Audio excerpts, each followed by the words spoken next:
Tonight, I have two great stories, but I couldn't figure out how to tease them like I do at the top of these episodes.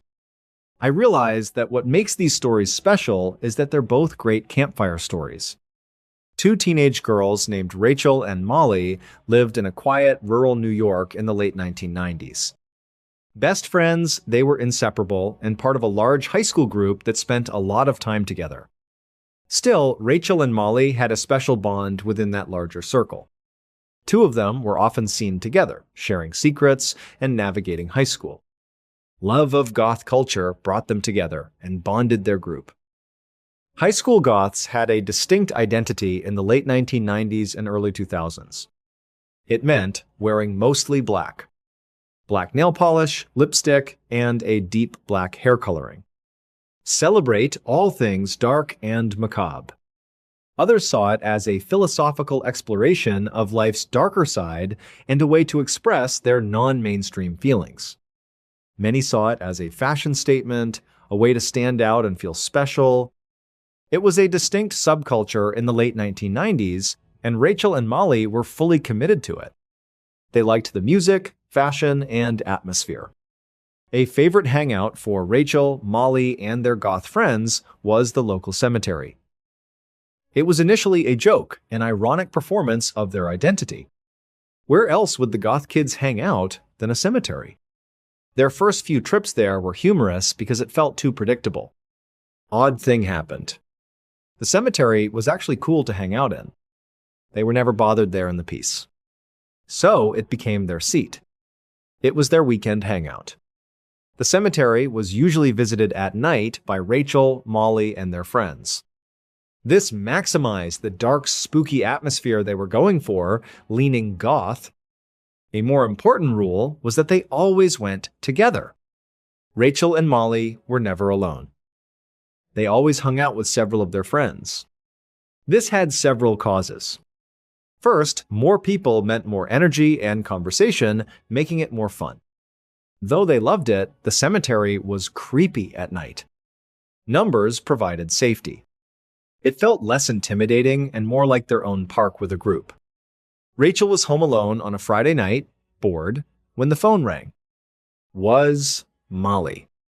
Caller Molly was cheerful. Rachel replied immediately when she asked, "Hey, you want to go hang out in the cemetery?" "Duh," she said. They did it on weekends. "I'd love to go. Come pick me up." Rachel got ready after saying goodbye. It was her usual all-black outfit, makeup, and waiting outside for Molly's car. A few minutes later, Molly's headlights turned onto her street, and the car pulled up to the curb. Rachel saw Molly alone in the car first. It was odd. When they picked her up for cemetery nights, the car was usually full of friends. Rachel entered through the passenger door. While buckling her seatbelt, she asked Molly, "Hey, so where is everyone? Are we going to pick up the rest of the group now?"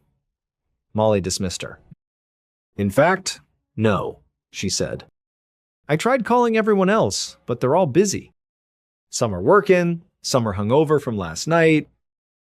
It's just going to be us two at the cemetery. Is that okay?" Rachel had an uneasy feeling. Really, this was wrong. They did not do this. The cemetery hangout was about group dynamics and shared experience. Just one person made me feel more vulnerable. There was no problem with her closeness to Molly. Being in that big, dark cemetery without their friends made them uncomfortable. She looked over at Molly, who seemed to have accepted it. Rachel didn't want to be negative or crude. It seemed impossible to say no now. So she smiled and said, "Oh yeah, that's fine. It'll be great, just the two of us. Let's go." Despite her hesitation, she sat down and they drove the half-mile to the cemetery. The cemetery was massive. A massive, ancient burial ground stretched for miles.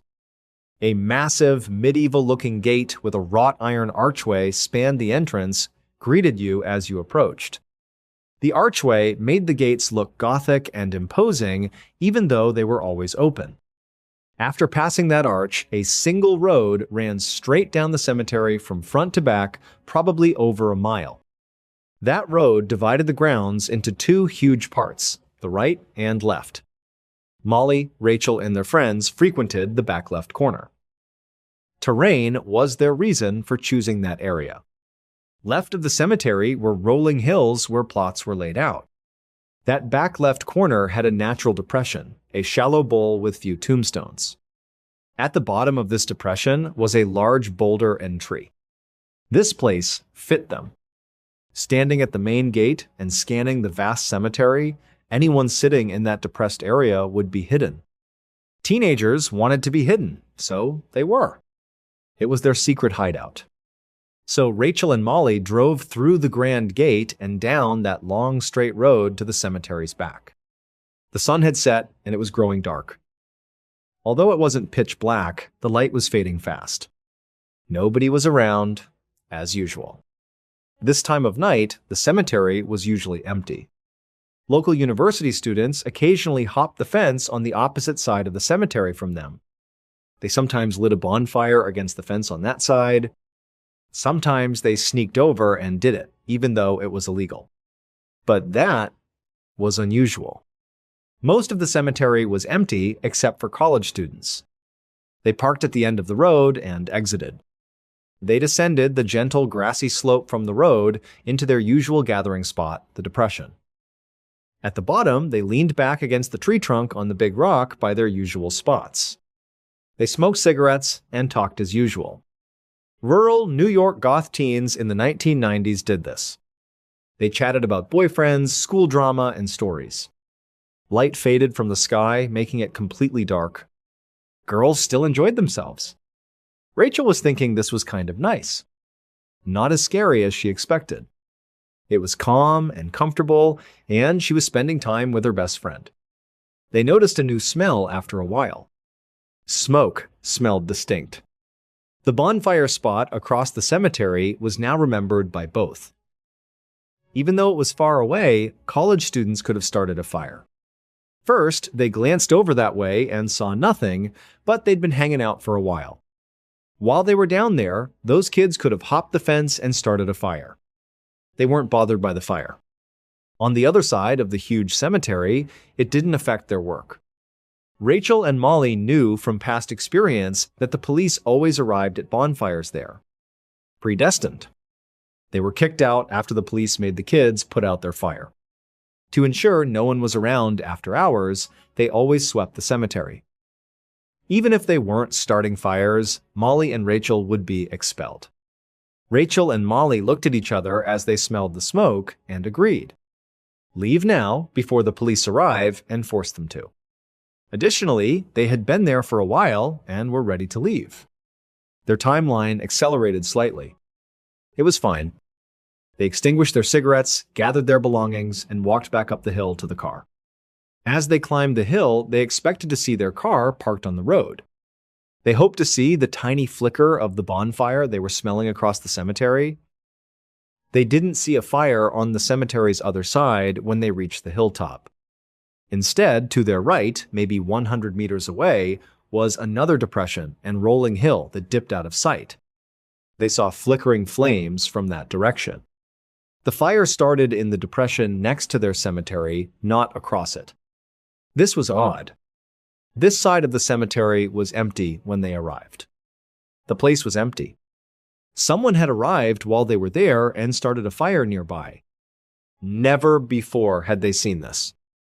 It was strange. Nobody started fires here. What happened? Both girls wondered. They assumed the college students had tried a new place. They only saw the fire's tops rising from the ridgeline, not the people. The person over there probably didn't know they were here. They had an idea. Molly asked Rachel, "What if we go back down and sneak up the other side of our hill? We could poke our heads over and see who it is. We could spy on them." An exciting, slightly mischievous idea. Why not since they were here? Two girls agreed, turned around, and returned to depression. They climbed the hill opposite the mysterious fire, past the big rock and tree where they had been sitting for 2 hours. They moved quietly to hide. Rachel accidentally made noise as they approached the hilltop, where they could see the fire and whoever was there. In the quiet night, she stepped on a dry branch or loose rock, which cracked loudly. Fire crackling was the only sound. No one spoke from the other side. Rachel covered her mouth and stared at Molly. Molly asked, "What are you doing?" "We're trying to be quiet." Twin girls froze. They stood still, listening to see if the firemen heard them. It was silent. A spooky silence. The mood changed then. Something was off. Even though they hadn't reached the top of the hill or seen who was at the fire, their playful curiosity had turned into a cold dread. Both looked at each other and knew they were thinking the same thing. They agreed, maybe we should just turn around and leave. Yeah, let's get out of here. This doesn't feel right. As quietly as possible, the two girls turned around and returned to their depression. They quickly passed the rock and tree and returned up the hill to their car. Rachel glanced back over her shoulder at the hill they had just come from while walking. And what she saw chilled her. Man stood on ridgeline. The fire behind him silhouetted him, making him ominous against the orange glow. Standing still, he stared at them. Though silent, he watched them. It was him at the fire. The Rachel noise must have reached him. Molly turned and saw the man as Rachel frantically whispered, "Molly, look, look." She felt pure fear. "Let's get out of here," she panicked. "We don't know who that guy is." "We have to go now." They stopped, ran up the hill. Seconds later, Rachel glanced back. The hillman was gone. She thought he was gone, terrified. Then she saw movement in the darkness below. He ran down the hill toward them. Girl screamed. The grassy slope to the road was scrambled at full speed. The man was closing in, and Rachel kept looking back. He moved quickly. They ran to Molly's car after climbing the hill, their lungs burning. They fiddled with the doors, jumped inside, and slammed them shut, locking them. Molly started the engine, jumped out, and screeched tires on the asphalt. Rachel watched out the back window as they drove down the cemetery road. She saw him. Reaching the road, he was almost there. He paused as their car vanished into the night. After turning, he slowly descended the hill out of sight. Molly and Rachel were traumatized. Their hearts raced and they panted. That was no college student. That was a grown man, possibly in his 40s, unfamiliar to them. Everything felt creepy and dangerous. It baffled them. They kept asking, what would have happened if he caught us? What was he trying to do? What just happened? By the time Molly dropped Rachel off at her house, the terror had subsided and been replaced by cautious energy. They nearly laughed it off as a crazy night. Man, that was insane, huh? They told a wild story about a close call. They promised not to return alone at night. Rachel entered home. Never told her mom what happened. She put her things down, went to her room, and calmed down. Without telling anyone about their terrifying encounter, Molly did the same at home. They both went to bed to forget. The next morning, Rachel went downstairs to the kitchen. Mom was making coffee and going through her morning routine. She asked, "Hey, how was your night last night?" Rachel shrugged. "Oh, it was fine. Me and Molly went out." "No big deal." Her mother looked serious. Ripped her head. "Oh, did you hear what happened last night?" Her mother asked gravely. "No, what do you mean?" "What happened?" "Well, a woman in our town got kidnapped. She was taken from the parking garage where I park for work. She worked in the same building as me."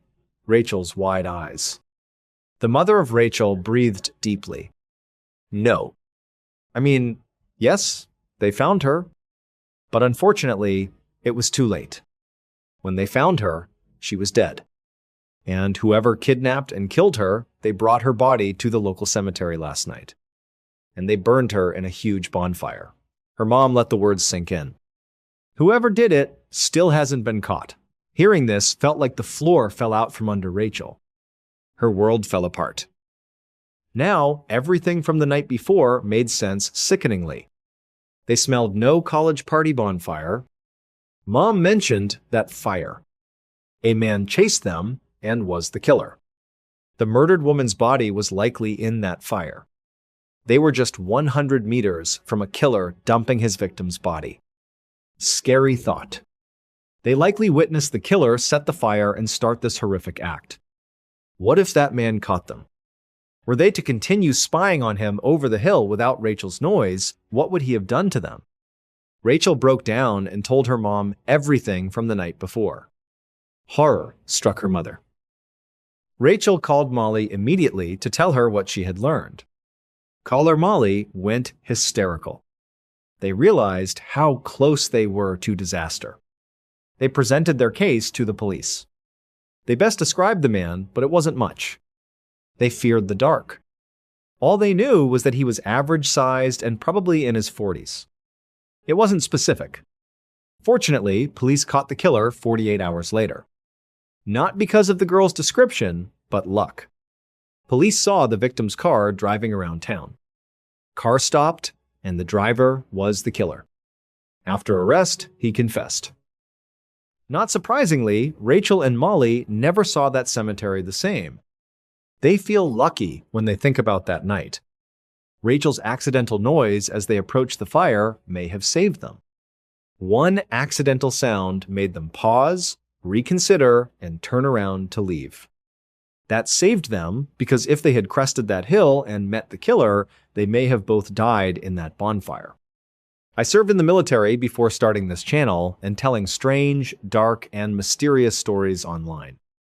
7 years as Navy SEAL. I thought that was my life's purpose and career. Getting hurt made it not the right fit for me in the long run. The rest is history after I left the service. My military experience includes many funny stories about our brutal training and some scary stories about my overseas service. Experiencing my first deployment to Afghanistan has always stood out to me as a special memory. That it's not a war story helps it stand out. The Navy SEAL training took almost 3 years of my life. An arduous process. I finally arrived. SEAL Team 2 in Virginia was my East Coast assignment. We immediately started training for our first deployment and learned we were going to Afghanistan. This was in 2013, when going to Afghanistan meant fighting. There were active combat operations nationwide. Navy SEALs and other direct combat units want war. You've spent years training for it, not because you're a warmonger or love violence. You want to prove yourself and do your best after all your hard work. Thus, I was preparing for battle. It was deployment day. In a typical SEALs flight, the team isn't sent out together. It's unsafe. That plane crash could kill a platoon. You're sent out in small batches, sometimes on civilian flights for the first leg. I flew to South America with 2 other SEALs dressed as civilians. From there, we took a military transit flight into Afghanistan. I was focused throughout. The end. I've prepared for this. Here goes. The last leg of the trip, the flight into Afghanistan, was on that military plane. The military pilots made 2 changes when we entered active war zone Afghan airspace. A dark red replaced the aircraft's white overhead lights. They then told us to avoid windows over the intercom. We were approaching the most dangerous part of the flight, landing. You didn't want to sit next to a window if the plane was shot at from the ground. It wouldn't matter where you were sitting if the plane was hit by a rocket-propelled grenade, but it was a stark reminder that we were about to enter a war zone. Also intense was landing these large transport planes in combat zones. They needed to minimize ground-level small arms fire at them. Lower people are more vulnerable. They would land combatively. They would dive straight down toward the runway and pull up at the last second to land abruptly. It was rough. We were on this crazy landing, red lights glowing, everyone tucked away from the windows, and my mind kept repeating, "Okay, we're ready for Afghanistan." Fob Shank is a well-fortified base where we landed safely. The massive ramp at the back of the plane lowered after taxiing. Since my gear had been shipped on pallets weeks earlier, I grabbed my pack. I had only my backpack. I and a teammate walked down the ramp onto the tarmac. We existed. First sighting of Afghanistan. I didn't see the country the first time because the plane windows were tiny portholes and we were told to avoid them. Honestly, standing there and looking around was breathtaking. Afghanistan's beauty is astounding. These massive snow-covered mountains and beautiful wide-open fields surrounded us 360 degrees. The land appeared unspoiled. The jagged scar on the earth was the NATO base, where war was launched. Contrast was striking. I didn't understand. This place was too beautiful to fight. That feeling did not last. We were quickly led to a holding area, grabbed our gear, and loaded into MRAPs or heavily armored military vehicles. These are IED-resistant 50-ton beasts. We drove from that big base to a smaller, more remote, forward-operating base in the sticks. It was more vulnerable, and we would operate there for 6 months. Our new home arrived late that night. This primitive outpost was in the middle of nowhere. When we arrived, the SEAL team we were replacing was finishing their deployment. There were interpreters who are crucial to the war effort. These interpreters were mostly 20-somethings who had worked on these bases with American units for years. They couldn't leave the base because they worked with NATO. As traitors, the Taliban and other militant groups targeted them. These interpreters believed that working with NATO would allow them to leave Afghanistan and immigrate to the US. Some fulfilled that promise. And these guys were tough. They fought more than most soldiers. They witnessed some incredible events.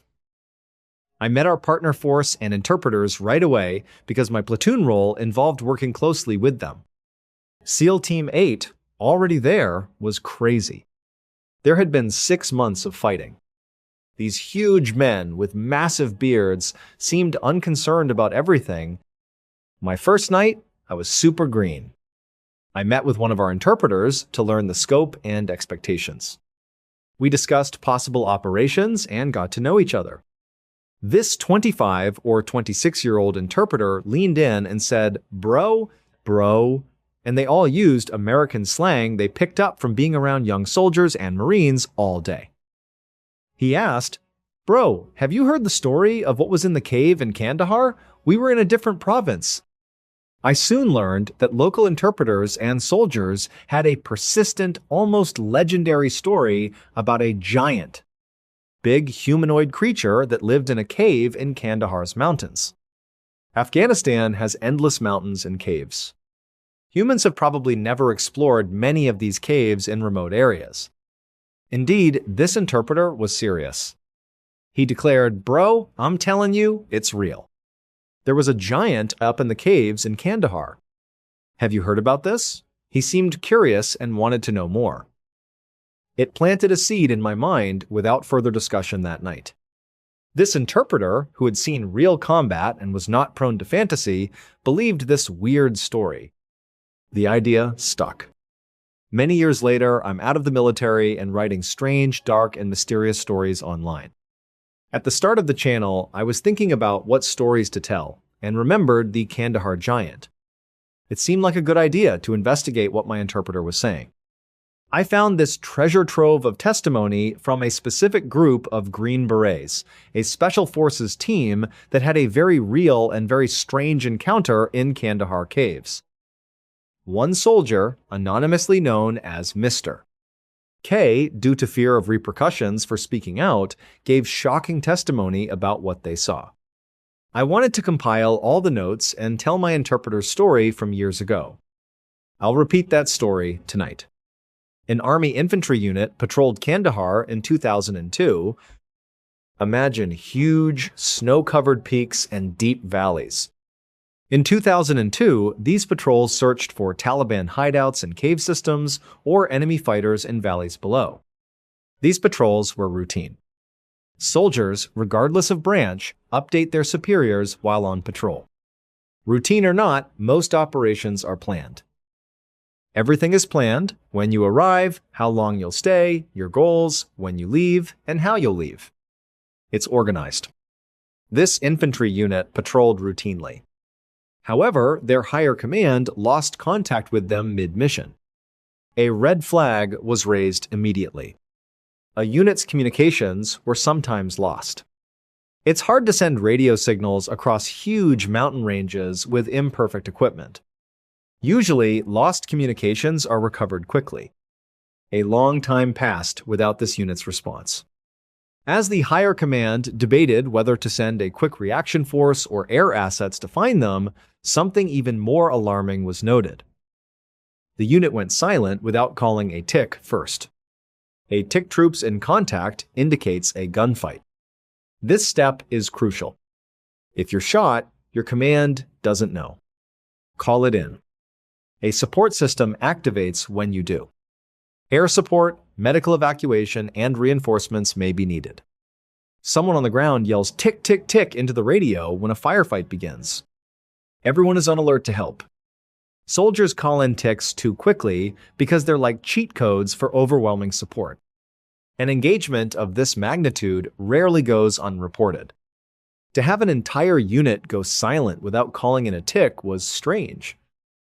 It meant it was either a massive, unprecedented radio failure or something else that didn't fit combat patterns. After a while, the Army decided to send an elite unit to find the unit. The mission was given to the Army's top special forces, the Green Berets. Mr. K was in that Green Beret detachment. Mr. K's small team of Green Berets took helicopters to the remote Kandahar area where the infantry unit was last seen. The landing was as rural as it gets. Only the occasional mud hut existed. That mountain range was vast and empty. It can feel like another planet. There was nothing to see. All around was a wasteland, no locals or Americans. People knew the search area was huge and the terrain was rough. Hiking through the mountains to find the missing soldiers would be difficult for several days. Each carried a heavy pack of ammo, water, and gear. They hiked the missing unit's rough route. Hiking through the mountains yielded nothing. For several days, they hiked all day. They had a few distant enemy encounters, but nothing major. They were searching for missing soldiers, not fighting. Hiking, they searched the landscape for clues. Days went by with no results. On their fourth day of searching, Mr. K and his team saw a goat trail ahead while walking through a mountain range. The narrow path climbed and crossed the mountain. So they took it. No intelligence led them there, but it was a trail which was easier to walk on than the rocky terrain they had been navigating. They thought they'd follow it across, get a better view, and spot something in the next valley. Therefore, Mr.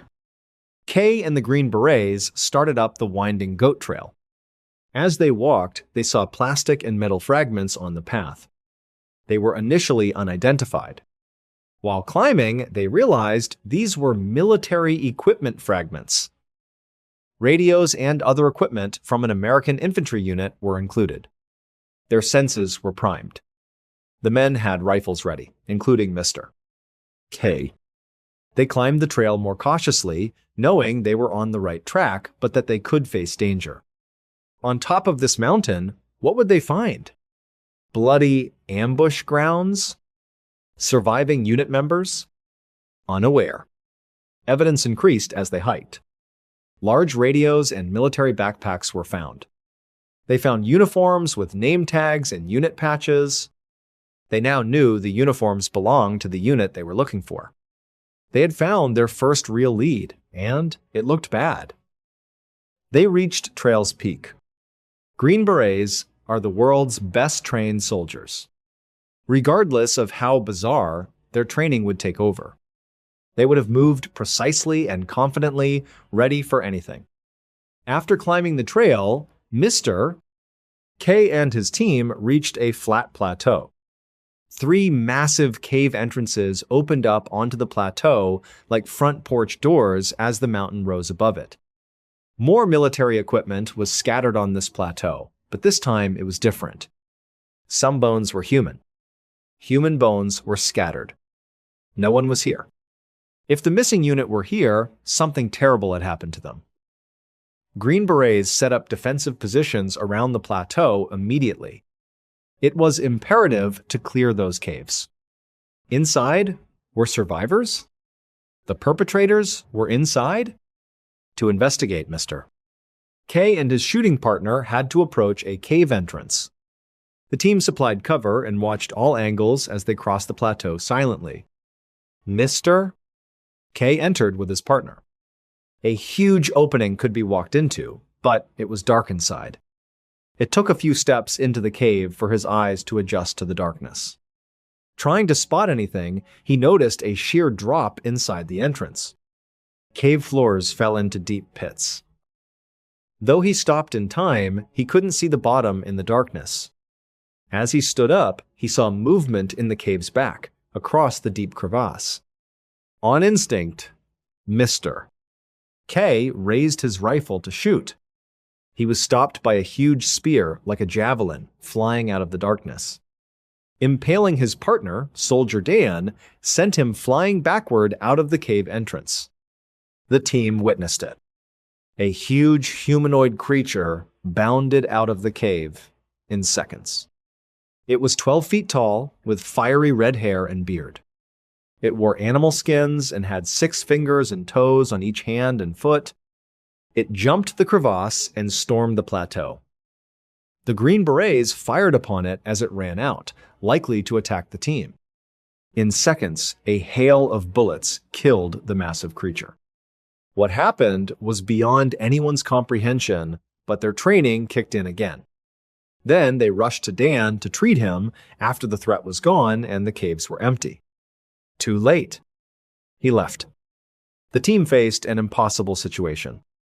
They had killed a 12-foot giant, lost a man, and hadn't found the missing unit. Team leader called higher command on radio. He responded with, "You have to come get us. I can't even tell you what just happened, but we have a man down, and we have this combatant. You need to get out here, and you need to take this thing too." 2 helicopters soon followed. One was returning the Green Berets and Dan's body to base. Another helicopter's cargo net was huge. They carried the dead giant in the net, attached it to the helicopter's underside, and flew away. Standard procedure for Mr. K and his team was to return to base and debrief the mission. Your after-action report details what happened. Upon returning, something was different. They received no visitors. Just record what they saw and leave it. So did they. They recorded the giant attack. But higher command told them they couldn't include those details in their report. They were told to alter. They were told, "We can't say, you fought a giant in a cave." Change the report. Despite knowing it was a lie, they rewrote the report to say they encountered a normal threat who killed Dan with small arms fire. They had to sign non-disclosure agreements to keep quiet about what they saw in the cave after submitting the false report. After that, they were told to forget. When they tried to find more information, all official reports about that operation were heavily redacted or classified. No one told Mr. K what happened to the missing infantry unit. It was all a black hole mystery. In 2016, 14 years have passed. K decided to reveal the truth. He thought it was wrong to hide what happened and how his friend Dan died. They agreed after talking to his teammates. He told his story because of that. When he did, he found other military personnel had seen the giant. At the airfield where the giant's body was brought, pilots saw a 12 to 15-foot tall creature with 6 fingers and 6 toes loaded onto a transport plane. They were told to never mention it and to remove it from their reports. Everyone who encountered this creature was sworn to secrecy, and the government tried to hide it. The story confuses me. Some part of me wants to trust Mr.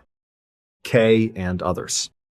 I remember my grounded interpreter in Afghanistan believing something strange was living in those caves. Perhaps possible. You feel like anything could be hidden in those mountains in that ancient alien landscape.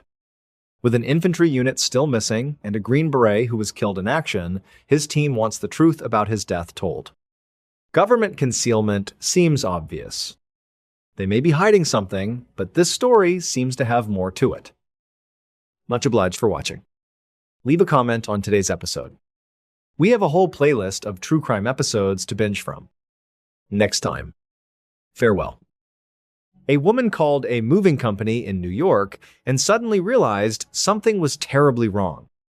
The employee who answered the phone told her that her 8-year-old daughter, Eliza, never showed up for work that day. At first, the woman said nothing. Then her breathing changed. Her voice started trembling. And before hanging up, she quietly said she needed to call 911 immediately. Just moments earlier, she had walked into her house and found the entire place destroyed. Furniture overturned. Papers scattered everywhere. And upstairs, behind a locked bedroom door, was something waiting that would horrify detectives for months to come. That night, the 10th of August 2005, investigators in New York began looking into what appeared to be a violent home invasion. But as the evidence started coming together, they realized the killer wasn't a stranger who broke into the house. The killer was someone who had already been standing beside the family the entire time. But before we get into today's story, if you're a fan of the strange, dark, and mysterious delivered in story format, then you've come to the right place, because that's all we do, and we upload 2, 3, even 4 times every week. So if that's of interest to you, please tell the like button. You'll save them a seat at the movies, but then you put your code on it instead. Also, please subscribe to our channel and turn on all notifications so you don't miss any of our weekly uploads. Okay, let's get into today's story. In the early afternoon of Wednesday, the 10th of August 2005, 8-year-old Eliza Parsi was sitting on her bed in her Staten Island home, flipping through a fashion magazine. The house was quiet. Her mother, Seema, was at work, so Eliza had the place to herself until her own shift started later. Eliza had just graduated high school a few months earlier and was working as a clerk at a moving company. She was saving up for college, but her real dream was to move into Manhattan and work in the fashion industry. Still, she felt a little guilty about leaving. It would mean her mom would be all alone in the big house. Eliza's parents, who were both from Israel, had divorced about a year and a half before. Her father had moved back to Israel, leaving just her and her mom in New York. Eliza did have 2 older half-brothers from her mom's first marriage. One was also in Israel. The other, her 7-year-old half-brother Raviv, lived a short drive away. But they rarely saw him. Raviv was married with a new baby and was in charge of the family's struggling kosher cookie business. He was always busy, always stressed about money, and just didn't make it out to Staten Island much. Eliza got to the last page of her magazine and saw it was time to get ready for her 2 p.m. shift. But first, she wanted to check her messages on her online dating profiles. So she went over to her desk and logged into her computer. Back in 2005, internet dating was just taking off, and Eliza had made a few profiles to see what would happen. She'd started messaging and meeting up with men from all over the city, but she kept it a secret from her mother. She knew Seema wouldn't approve of her dating men who weren't from their Orthodox Jewish faith. Eliza knew this for a fact because it had happened with her last boyfriend, Hassan. He was a Muslim boy she'd met at her public high school. Her family had completely disapproved of the relationship because of his religion. The pressure became too much, and Eliza eventually broke up with him. So now, she was much more secretive. She'd make up excuses to go to other neighborhoods when really she was going on dates.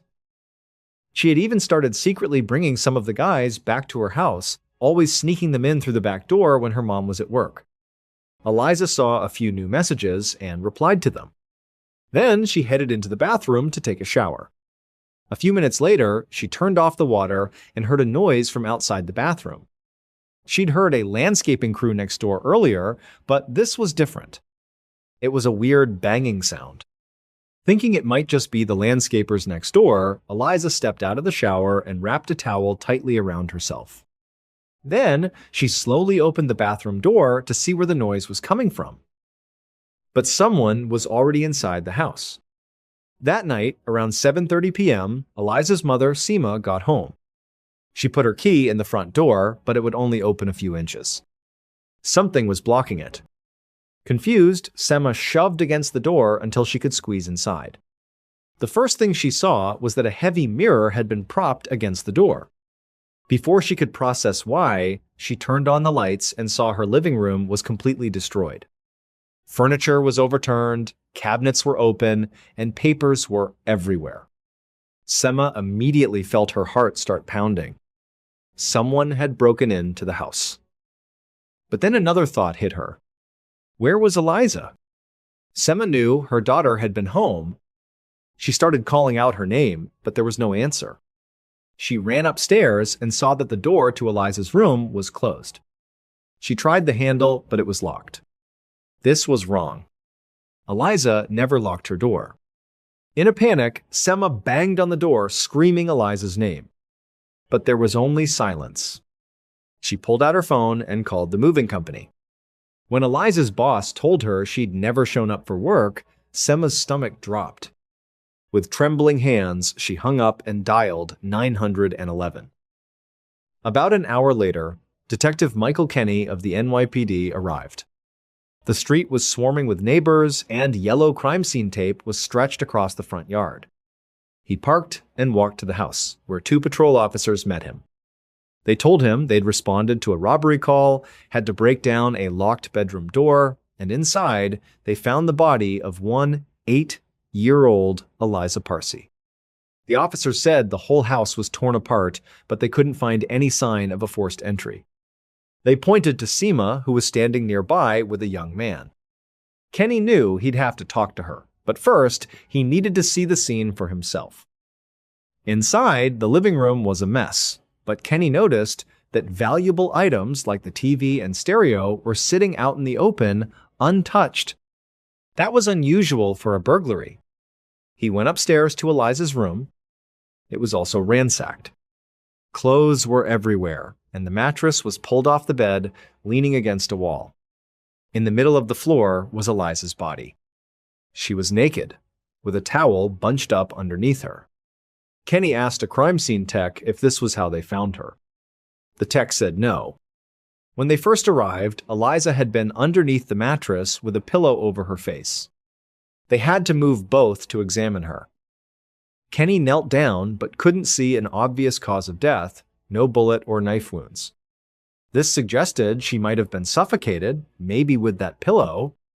He asked if they'd found any signs of injury.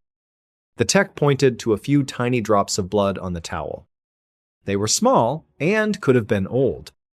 But all the details, a naked young woman, the mattress, the pillow, the blood, made Kenny suspect she had been sexually assaulted before she was killed. He told the tech to collect the blood and any other fluids as evidence. A few minutes later, Kenny went outside to speak with Sema.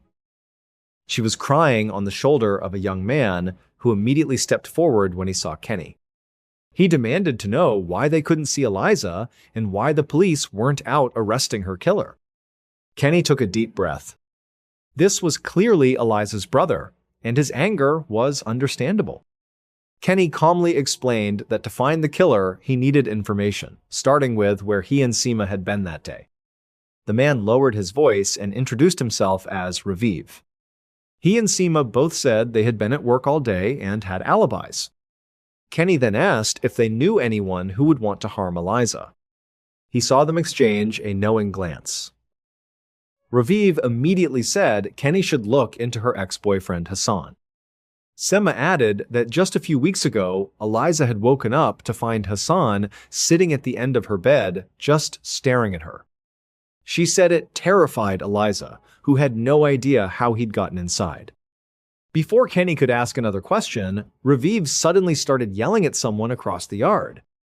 "Get out! We don't want you here!" Kenny turned and saw a teenage boy standing there, looking scared. Raviv then turned back to Kenny and yelled at him to arrest that boy, Hassan, because he was the one who killed Eliza. Late that night, Detective Kenny sat in an interrogation room with Hassan. So far, Hassan had been cooperative, but he didn't have a solid alibi for the time Eliza was likely killed. Kenny had taken a DNA sample from him, as well as from Sema and Raviv, to compare against the evidence found at the scene. But DNA results took weeks back in 2005, so Kenny hoped for a confession. He asked Hassan if he had ever snuck into Eliza's house. Hassan didn't deny it.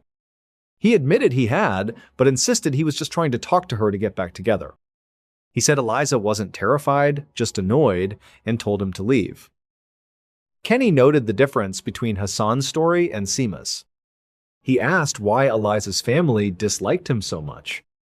Hassan hung his head and said it was about religion. He was Muslim and they were Orthodox Jewish. Kenny wasn't sure what to believe. Was Hassan an obsessive ex-boyfriend, or were they just star-crossed lovers? Either way, he had a motive and a history of sneaking into her house. But with no confession and no hard evidence, Kenny had to let him go. The next day was Eliza's funeral, held so quickly due to Orthodox custom. Kenny had just received the autopsy report. It confirmed Eliza died from asphyxiation, likely smothered by the pillow. The medical examiner also found semen showing she'd had sex within 24 hours of her death and skin cells under her fingernails suggesting she fought back. But here was the twist. The report concluded the sex had been consensual. There were no signs of sexual violence. This meant the killer was likely a romantic partner, which seemed to clear her family. But it also didn't seem to be a random burglar since nothing was stolen. At the synagogue, Kenny saw two groups, members of the Orthodox community and Eliza's friends from school. He stood in the back of the men's section and watched. The atmosphere was solemn. Then, suddenly, the energy in the room shifted. Everyone turned to look at the entrance. It was Hassan. He was trying to make his way to the casket. Raviv saw him, marched straight over, shoved him, and yelled at him to get out. Before a fight could break out, other men separated them and escorted Hassan out of the building. 2 weeks later, on August 24th, Kenny was with the NYPD computer crime unit.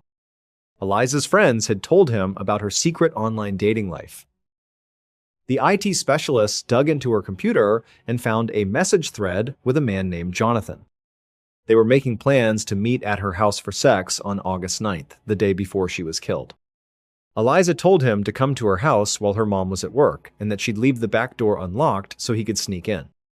This plan matched the crime scene perfectly. Kenny tracked Jonathan down. He admitted he'd gone to her house and they'd had consensual sex, but he insisted he never went back to Staten Island after that. He gave a DNA sample without hesitation. Weeks passed and the case went cold. Kenny had nothing solid on Hassan or Jonathan. Then, on September 13th, the medical examiner called. The DNA results were in. The semen sample didn't match the skin cells under Eliza's fingernails. There was DNA from two different men. The semen belonged to Jonathan, confirming his story of consensual sex the day before. The skin cells found under Eliza's fingernails from her desperate fight for her life belonged to her half-brother, Raviv. Raviv was angry at his mother. The family cookie business she'd passed to him was failing, and he felt humiliated living in his in-laws' basement with his wife and new baby. He knew Seema had money from her recent divorce, money he felt was rightfully his. So on August 10th, instead of driving his delivery route, he went to his mother's house to steal it. He didn't know Eliza's work schedule had changed and that she would be home. Before searching the house, Raviv dragged a heavy mirror in front of the front door, creating a barricade in case someone unexpectedly came home. When he went into Eliza's room, he was shocked to find her coming out of the bathroom. He knew she would tell their mother what he was doing. In a panic, he tackled her, smothered her with a pillow until she stopped fighting, and then staged the scene to look like a robbery gone wrong. He then left, only to return hours later after his mother called him, pretending to be a grieving brother. Raviv eventually pleaded guilty to first-degree manslaughter and was sentenced to 18 years in prison. In the end, the person demanding justice the loudest outside the crime scene was the same person who had killed Eliza only hours earlier. Raviv had publicly blamed Hassan, comforted his grieving mother, and stood beside detectives pretending to mourn his sister. But the entire time, the killer had already been there. Hours earlier, when Seema called Eliza's workplace searching for her daughter, Eliza was already dead inside the house. And the person she should have been safest around turned out to be the one she needed protection from most. Thanks for listening. Let me know your thoughts on this case in the comments below.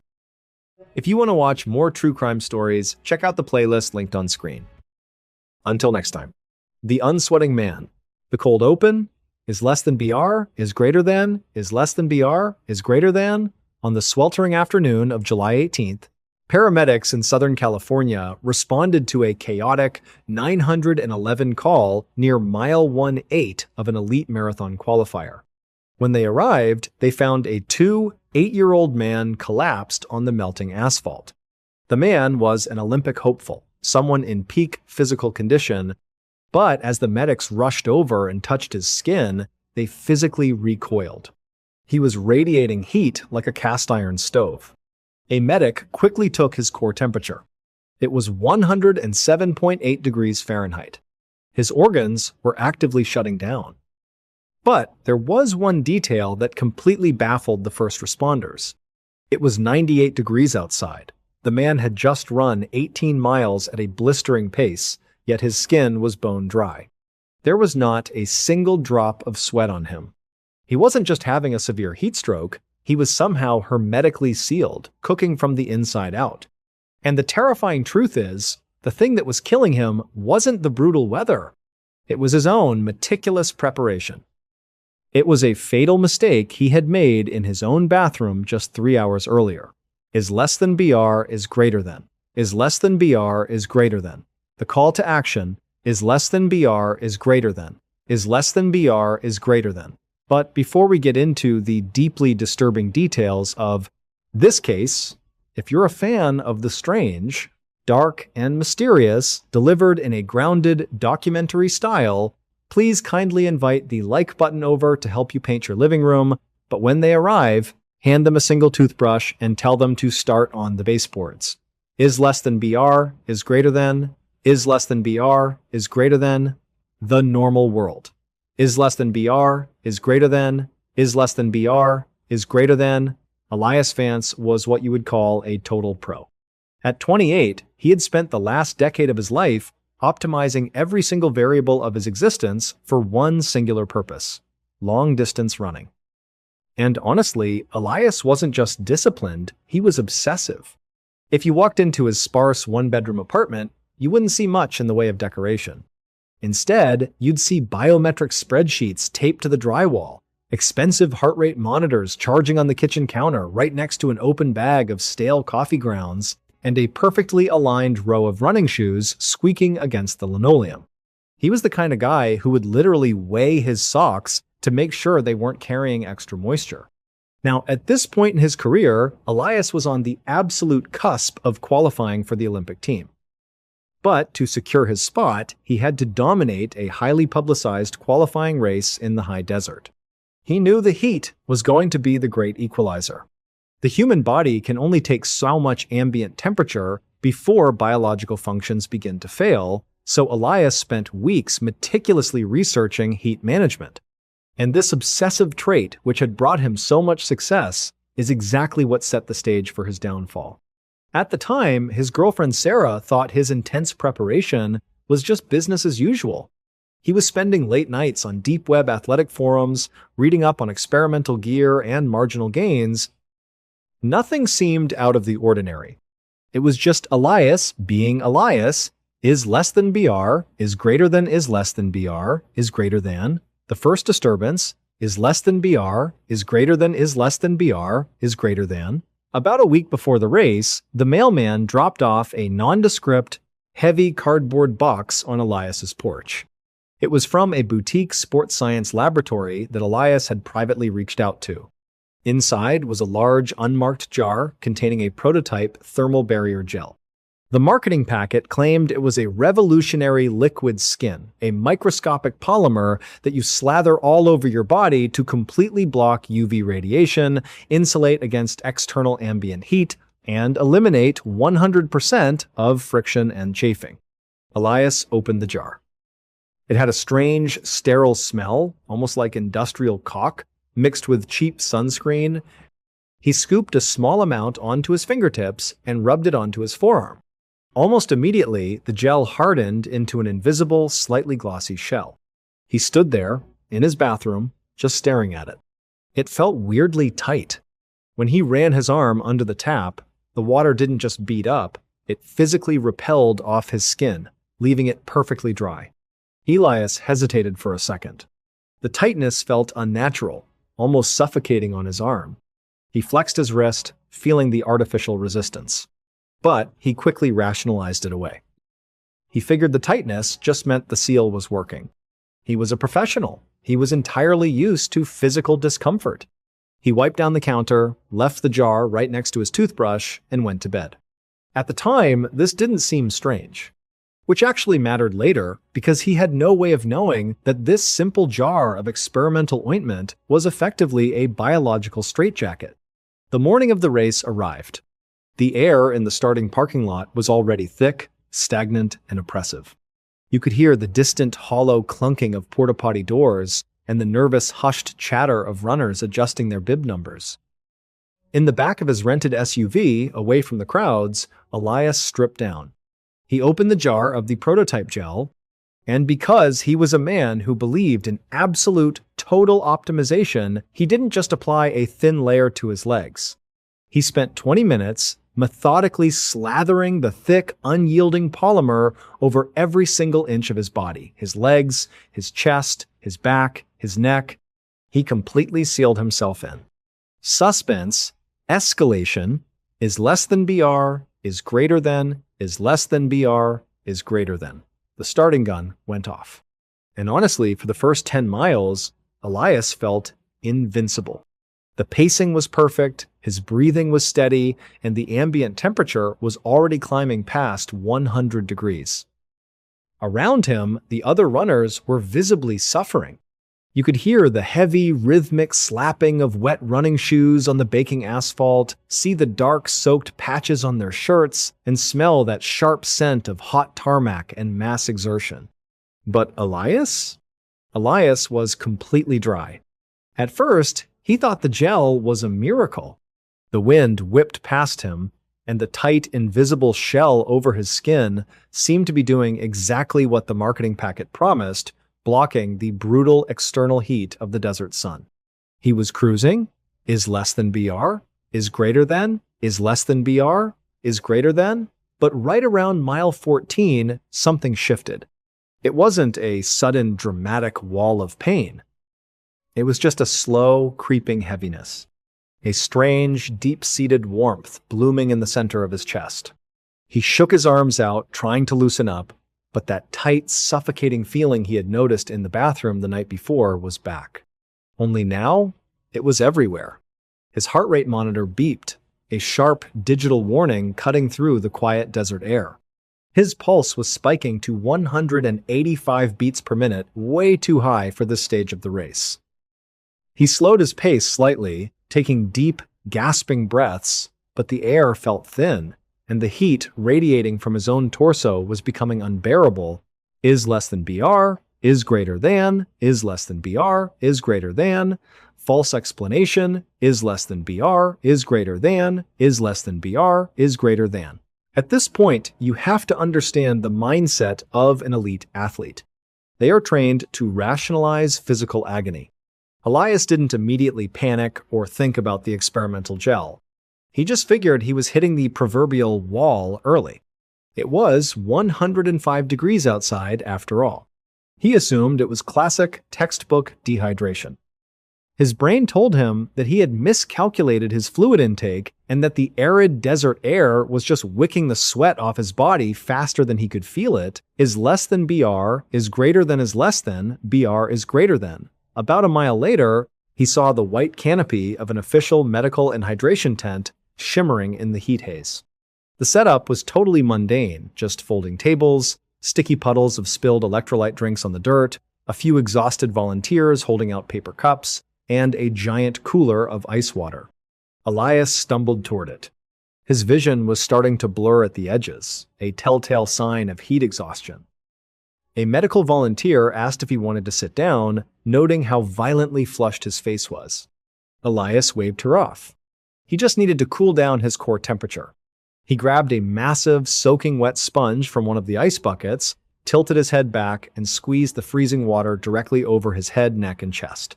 He waited for that immediate, shocking relief of cold water hitting overheated skin. Is less than BR, is greater than, is less than BR, is greater than, collapse of truth, is less than BR, is greater than, is less than BR, is greater than, but the relief never came. Is less than BR, is greater than, is less than BR, is greater than. And here is where the truth actually started to break through. When Elias squeezed the sponge, the water didn't soak into his skin. It didn't spread, and it didn't evaporate.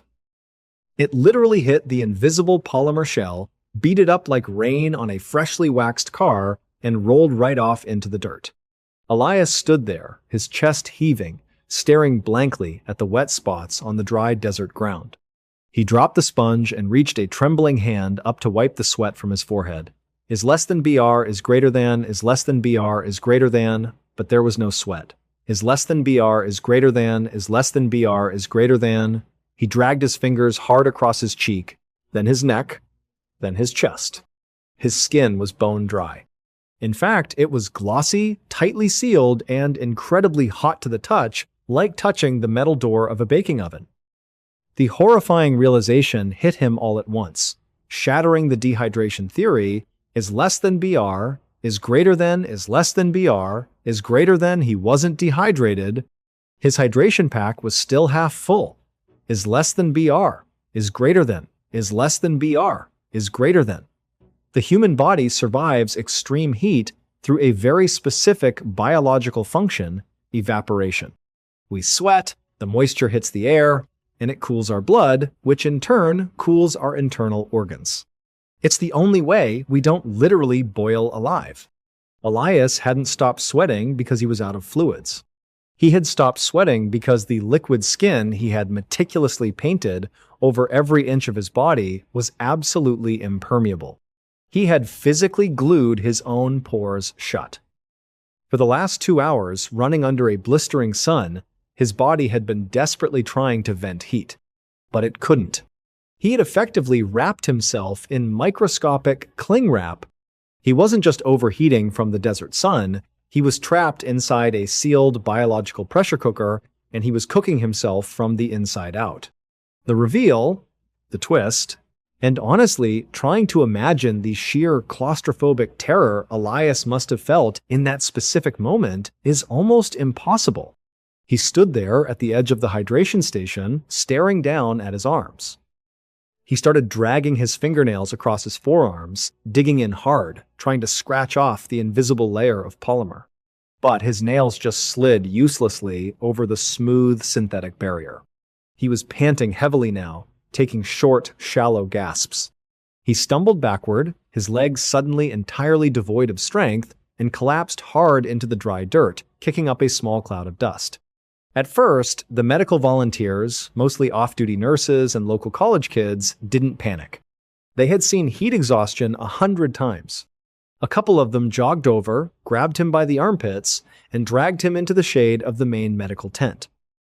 It was a chaotic, thoroughly mundane scene inside. The smell of dusty canvas, spilled iodine, and stale coffee. A radio crackled in the background with boring race updates. The lead medic, an older guy who was casually chewing on a pen cap, ordered the standard protocol. Get him on the cot. Pack his neck, armpits, and groin with ice. Let's get an IV going. Now at this point, they fully expected him to stabilize. But when a young nurse went to insert the IV needle into the crook of Elias's arm, the needle literally slipped sideways. She frowned, apologizing, thinking she had just misjudged the angle. She wiped the area with an alcohol swab, but the alcohol just beat it up and rolled off onto the squeaky vinyl cot. She tried again, and she had to use a disturbing amount of physical force just to puncture the microscopic hardened shell covering his skin. While she struggled with the IV, the lead medic checked Elias's core temperature using a tympanic ear thermometer. The thermometer beeped. It read 106.8 degrees Fahrenheit. The medic stared at the screen, second-guessing the equipment. He swapped the thermometer for a backup and checked again. 107.4 degrees. At this temperature, the proteins in the human brain literally begin to denature. It is a fatal threshold. The medic dropped the thermometer and placed his bare hand flat against Elias's chest to check for a pulse. He froze.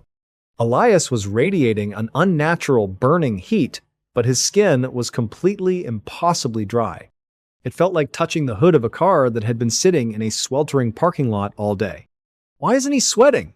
the medic muttered, confusion rapidly giving way to outright panic. "He feels like plastic." Emotional aftermath. Before we get to the devastating conclusion of Elias's fatal mistake, if you want to support the channel, please offer to help the like button paint their living room, but secretly mix a heavy dose of industrial superglue into the primer so they can never, ever change the color. Thanks. The medical tent devolved into absolute, terrifying chaos. The casual atmosphere shattered. Medics were screaming for a medevac helicopter. They began frantically pouring entire coolers of ice water over Elias, hoping to force his core temperature down. But because the water couldn't make contact with his actual skin, the heat couldn't transfer efficiently. He was perfectly insulated. The ice just slid off him into the dirt. By the time Elias's support crew arrived at the tent, out of breath and holding the empty canister of the liquid skin spray, Elias was seizing violently. When the crew chief stammered out what Elias had done, how he had painted himself in an aerospace-grade urethane sealant to reduce wind resistance, the medics were paralyzed. There was no medical protocol for this. You can't just peel off a microscopic chemical bond. They actually grabbed rough surgical scrub brushes, desperately trying to scrape the sealant off his chest and stomach so his body could breathe. But the polymer had been engineered specifically to withstand extreme friction. It held fast. The sound of the medevac helicopter drowned out the shouting in the tent as Elias was loaded onto a stretcher. His crew stood helpless in the blowing dust, watching the aircraft lift off, a heavy, sinking realization settling over them. Final aftershock. Despite the doctors at the hospital eventually using heavy chemical solvents to break down the barrier, it was too late. The prolonged exposure to an internal temperature of over 107 degrees had caused catastrophic multi-organ failure. Elias slipped into a coma from which he would never wake up. Later, when investigators reviewed the physical evidence from the race, they found the empty aerosol can of the experimental aerodynamic spray discarded in the team's trash bin. Elias had spent his entire life obsessing over how to push his body to the absolute limit. He wanted to cheat the wind. He wanted to become a perfectly frictionless object. And in the end, he succeeded. But printed right there on the back of the sleek silver canister, in incredibly small, mundane black text, was a warning label that Elias had either ignored or simply arrogantly believed his Olympic endurance could outlast. Warning: for use on carbon fiber equipment only. Highly impermeable. Under absolutely no circumstances should this product be applied to human skin. The Mosul Ghost. Descent of Chief Vance. You might have heard rumors on obscure military forums about a Tier 1 operator who supposedly defected during the bloody campaign for Mosul in 2016. The official Department of Defense story is that he was killed in action. A hero. A tragic loss during a night raid. But there is a heavily redacted, sealed file sitting in a JSOC vault, and the few people who have actually seen the drone footage, they don't talk about heroism. They talk about the radio silence, and honestly, it's the silence that still messes with people. Because what the cameras captured wasn't a man being killed. It was a highly trained American operator methodically, deliberately choosing to disappear into the dark. Chief Petty Officer Thomas Vance wasn't some theatrical movie character, and he certainly didn't seem like a man on the edge of a psychological cliff. He was 34 years old, dealing with chronic lower back pain, and practically lived off warm, stale, rip-it energy drinks and whatever instant coffee he could scrounge up in the Tactical Operations Center. He was on his 6th combat deployment. If you walked into his containerized housing unit at Camp Swift in Mrballen, it just smelled like burning trash from the base incinerators and Gold Bond boot powder. It was intensely mundane. Now, at this point, Vance spent most of his downtime complaining about the spotty Wi-Fi because he was trying to help his wife deal with a broken water heater back in Coronado, California. That mundane reality is actually incredibly important to remember, because when a guy like that breaks, it doesn't happen with a dramatic monologue. It happens quietly. He was just a tired guy doing a hard job, cleaning his optics, going to the gym, and waiting for the sun to go down. It was October 14th. The objective was a standard nighttime snatch and grab in a crowded, dusty neighborhood in western Mosul. By 0200 hours, the whole squad was exhausted. The air over the city was thick with the smell of open sewage, diesel exhaust, and baking bread. The operation started smoothly. Vance was assigned rear security while the primary stack breached the target compound. Above them, a 22-year-old drone operator named Miller was watching the entire operation unfold on a thermal ISR feed, bathed in the pale green glow of his monitors back at the FOB. Through the thermal camera, Miller watched the stack move inside the structure. But Vance's little white heat-senuer didn't follow them in. Instead, Vance turned around. He took 3 steps away from the compound.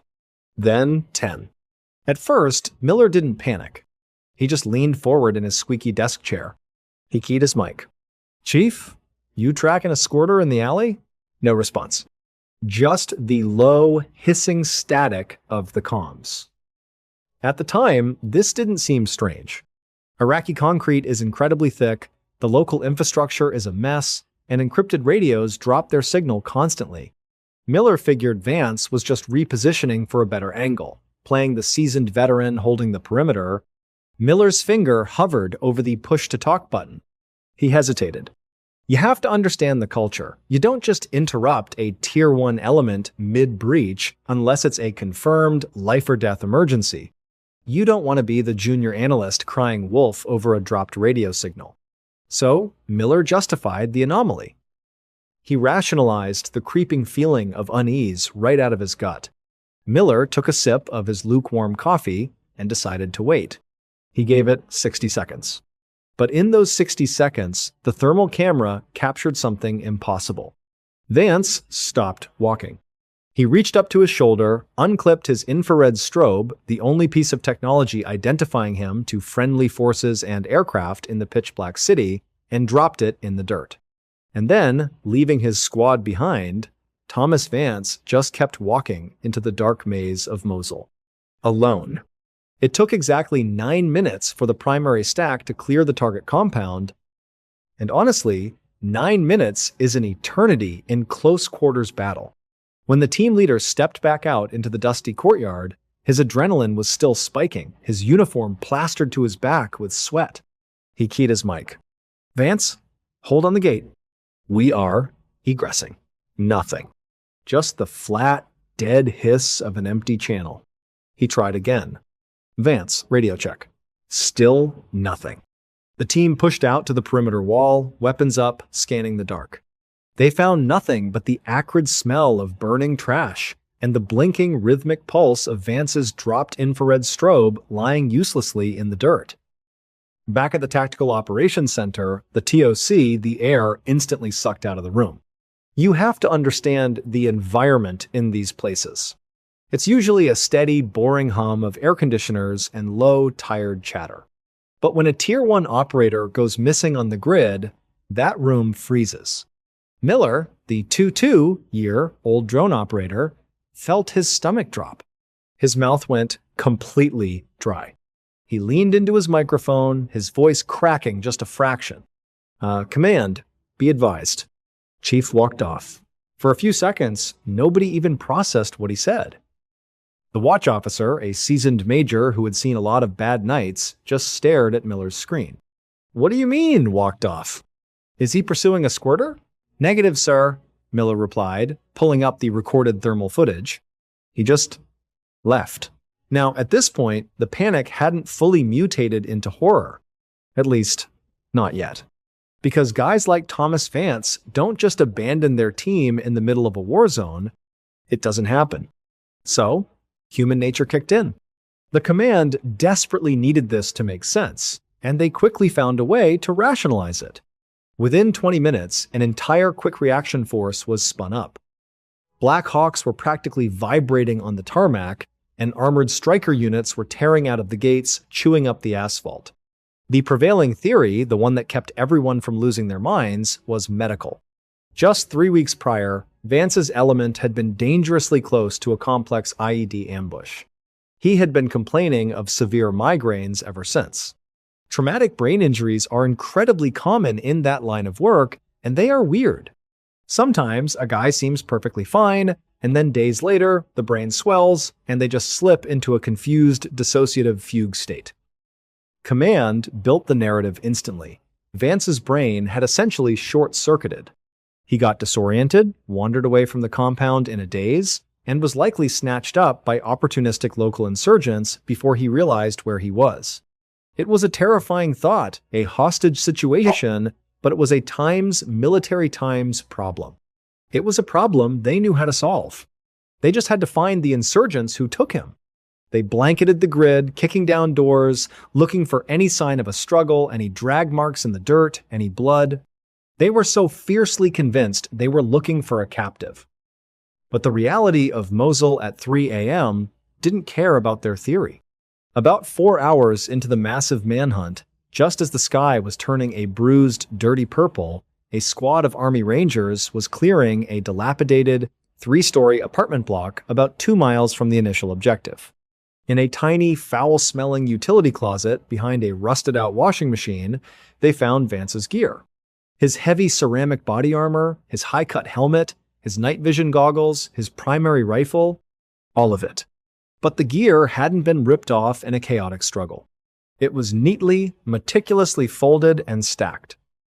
And worse, his sidearm, his extra pistol magazines, and his combat knife were missing.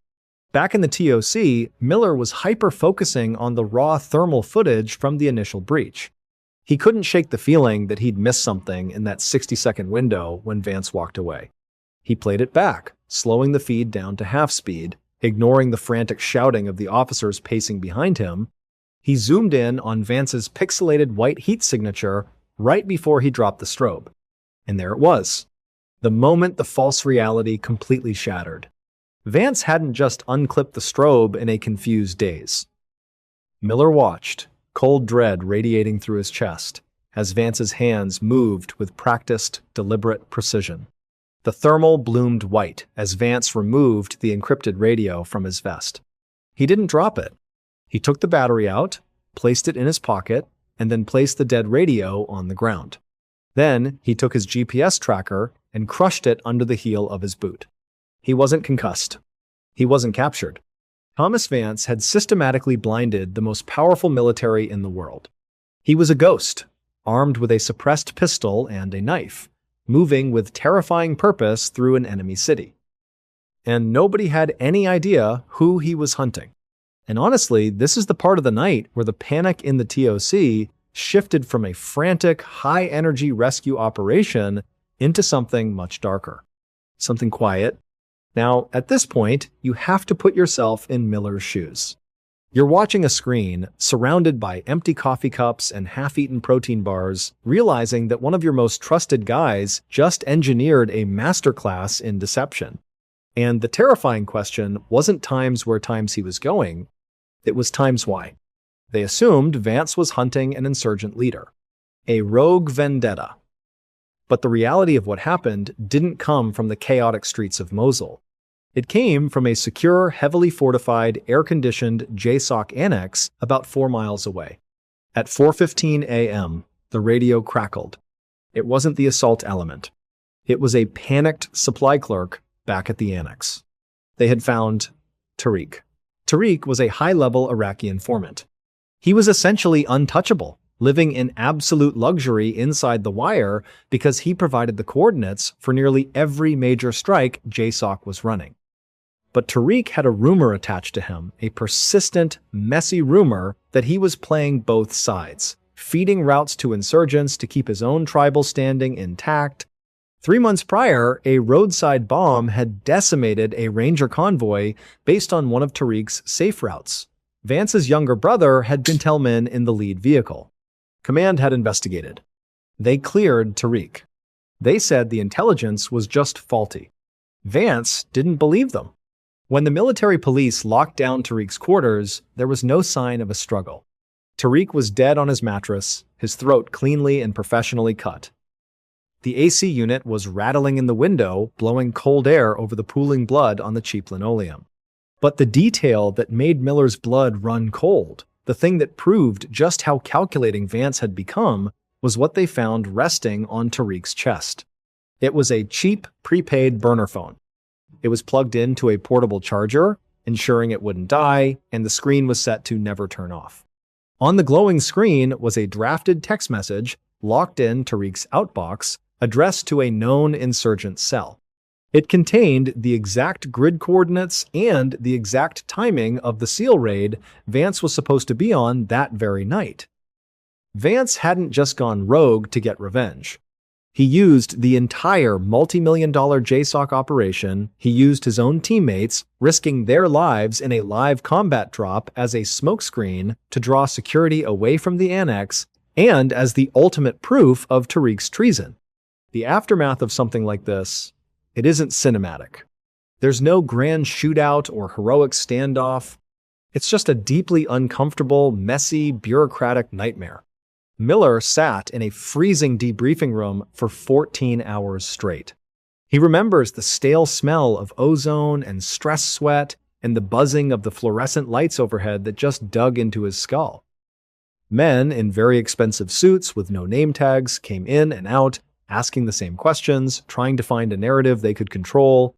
At first, the team was furious at the betrayal. But as the days turned into weeks, that anger just eroded into a profound, heavy silence.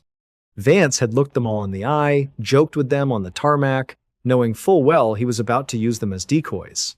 He had weaponized their brotherhood. And honestly, it broke something fundamental in the unit. Guys started second-guessing each other on routine patrols. The trust was just gone. The military, obviously, couldn't let the truth out. You can't admit a Tier 1 operator circumvented the entire intelligence apparatus to assassinate a protected asset. So, they scrubbed the logs. They classified the incident into oblivion.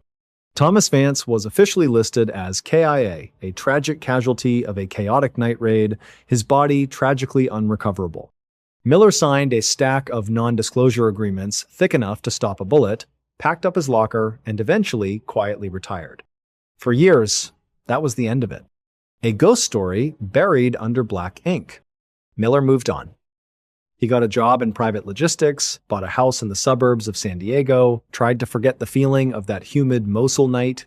He assumed Vance had slipped across the border, maybe started a new life in Eastern Europe, or maybe he really did just bleed out alone in an alleyway somewhere. At least he assumed that until about 2 years ago. It was a Tuesday.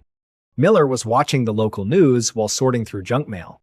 A routine story came on a California highway patrolman had pulled over a rusted-out Honda Civic for a broken taillight on Interstate 8, just 3 miles from Miller's house.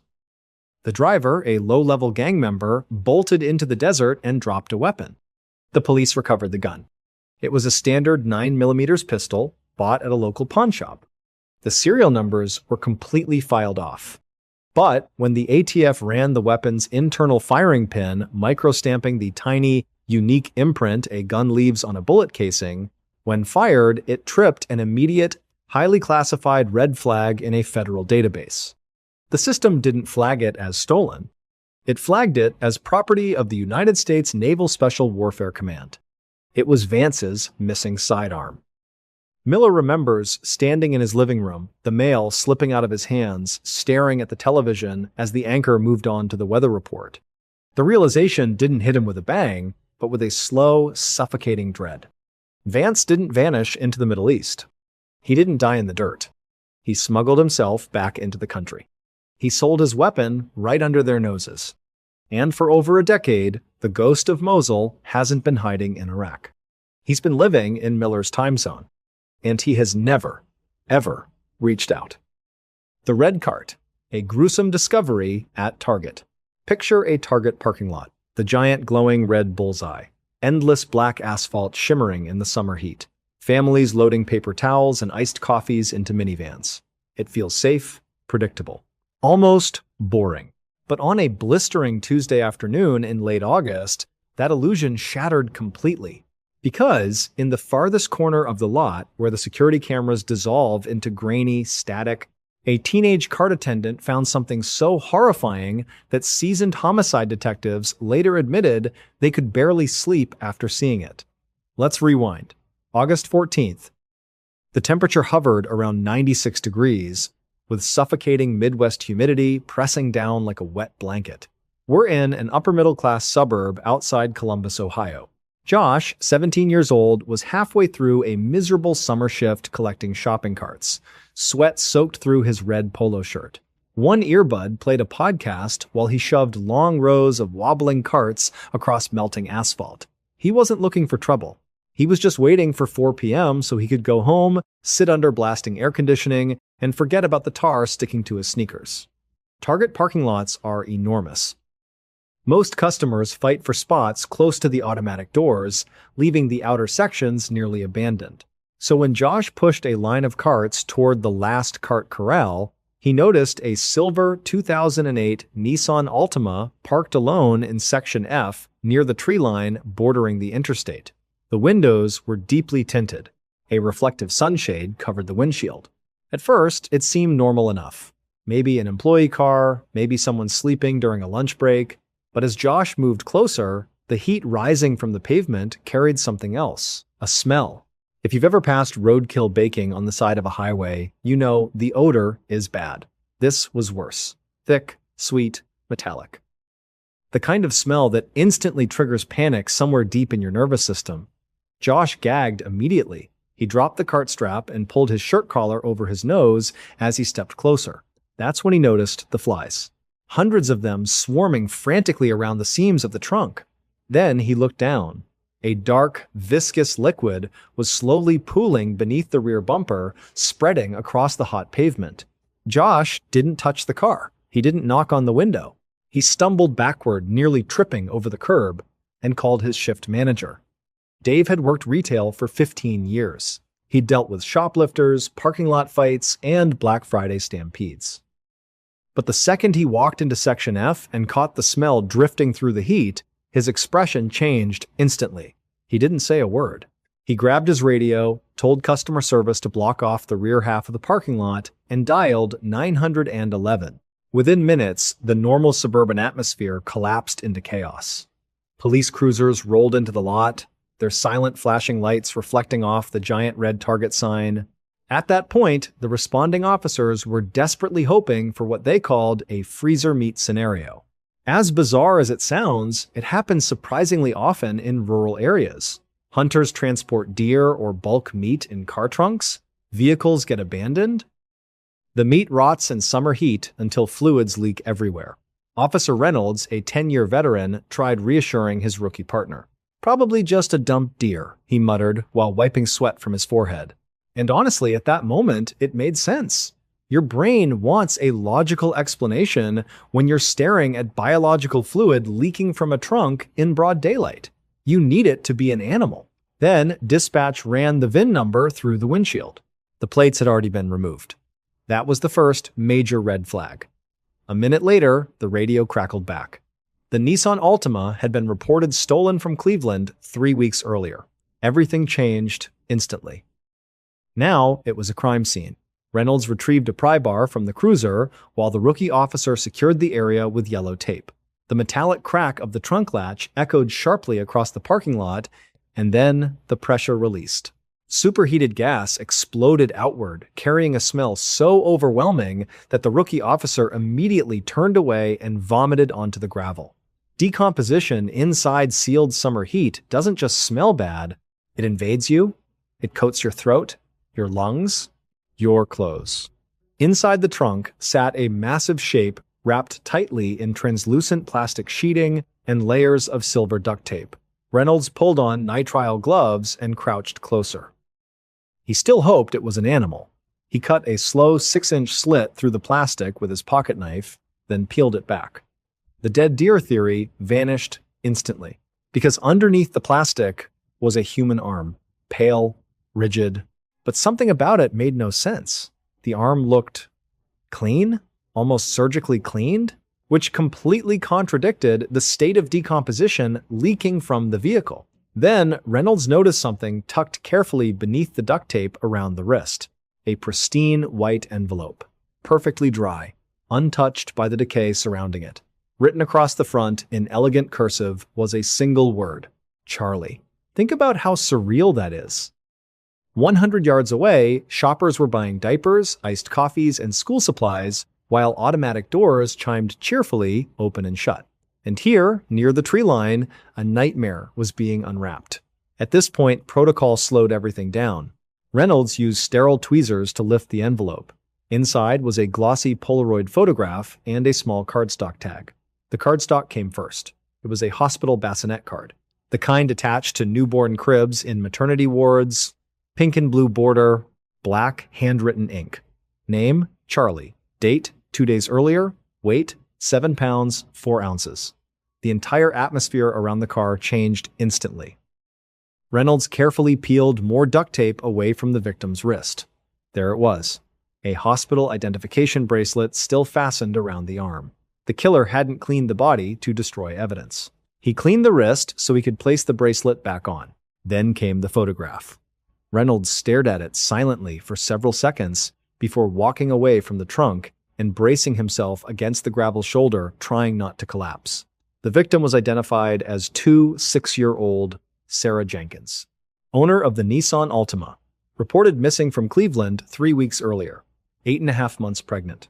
But the body inside the trunk wasn't pregnant anymore.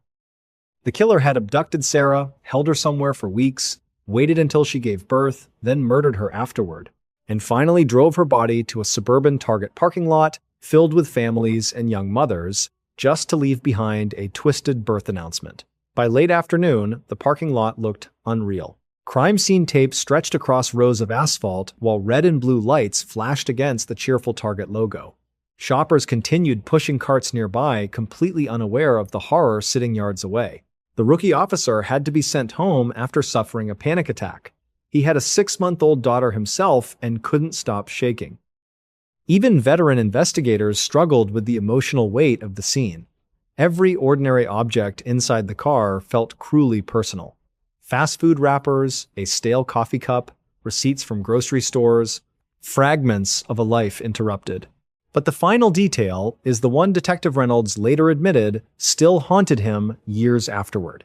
Investigators reviewed Target security footage, expecting to identify when the vehicle had been abandoned. They rewound the footage, then rewound further.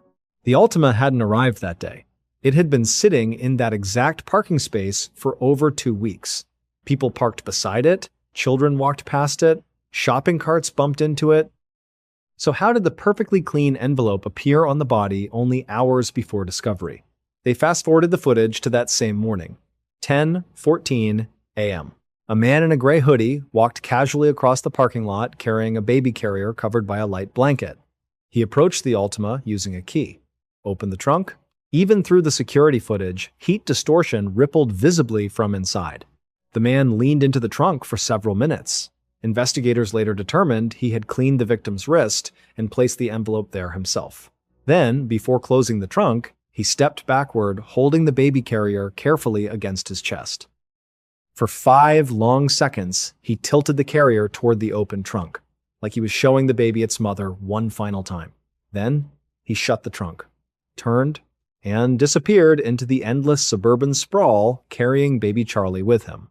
Neither of them has ever been found.